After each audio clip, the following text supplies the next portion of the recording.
Okay guys, I'm here today with Dave Camarillo, huge honor for me. Guys, I have always heard a lot about him, especially about the armbar, and we are shooting one entire instruction with him all about his famous armbar for BJJ fanatics.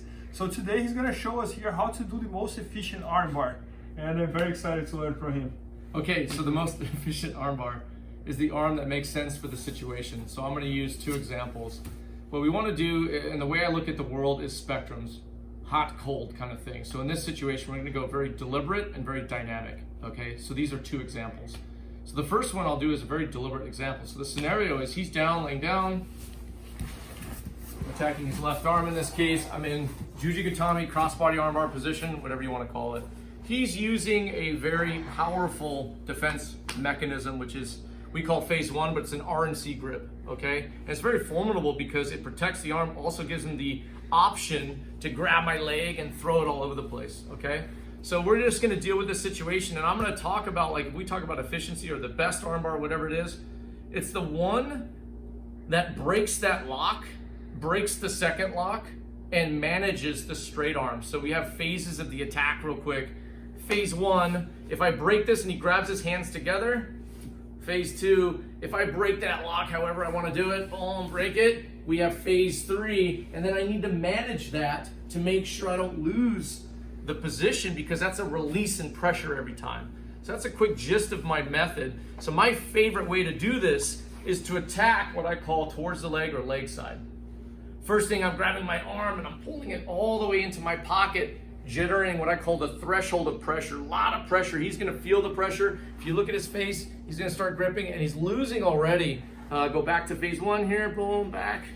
I'm gonna grab his leg, take away his bridge, and I'm really using space a little bit. I'm opening up some space to get his head off the ground. I'm using this lever in this fulcrum position to really generate a lot of pressure on that lock. And I'm gonna do a couple things at once. I'm pulling his head off the ground, and then I'm gonna stomp his head. I always say disrupt the spine. Here I'm a little bit mean with it, but it's good because I'm pushing his head away from his arm.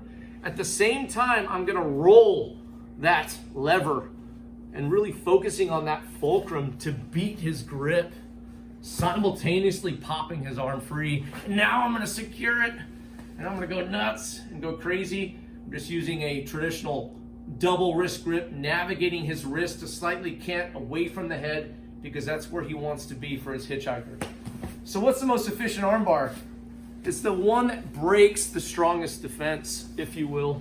And this is just one example, my favorite example. Again, boom, pop that pressure, reach over here, grab that wrist, turn it slightly, get those hips up, feet on the ground so I can really hyperextend.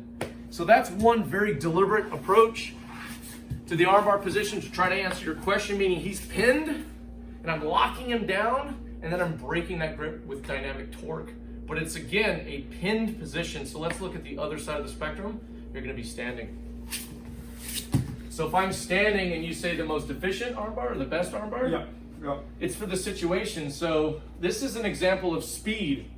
So instead of pinning and pressuring his lock, that's overwhelming him with the position of control from the crossbody. Here, I'm gonna overwhelm him with speed, okay? So I'm gonna do a guard pull into an armbar, okay? So my grip first is right on the sleeve, right beyond the elbow. That's my first grip. So what I don't wanna do is let him grab. I'm just gonna play grab and then I'm gonna go. I'm not letting him get that second grip. So what's the nearest thing to me is this grip right here. I'm gonna turn. So my guard pull is not really a guard pull. I'm gonna kick his right above the knee out, not hurting him, but I'm gonna throw my body at the same time. What that does is it extends my hip and gets him to overreach. I'm gonna bring my knee across and spin and then finish.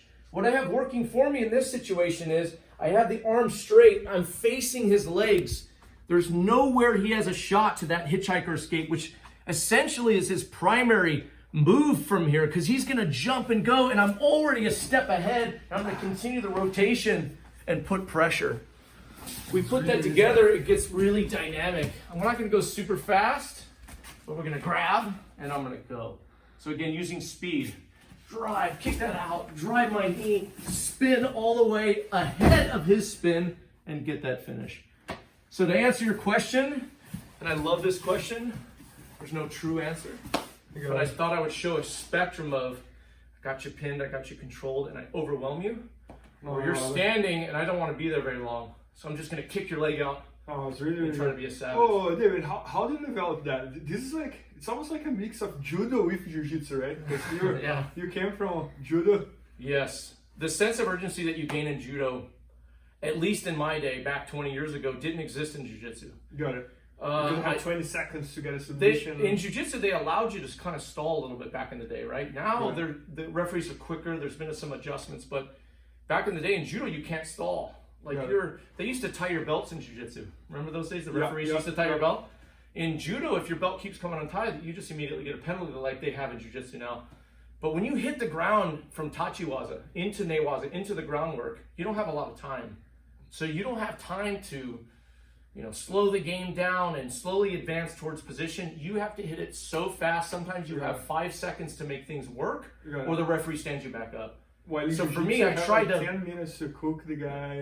And both are good. That's the spectrum that judo has and jiu-jitsu has, and they're both. I think I try to mesh that spectrum up and see what I come up with.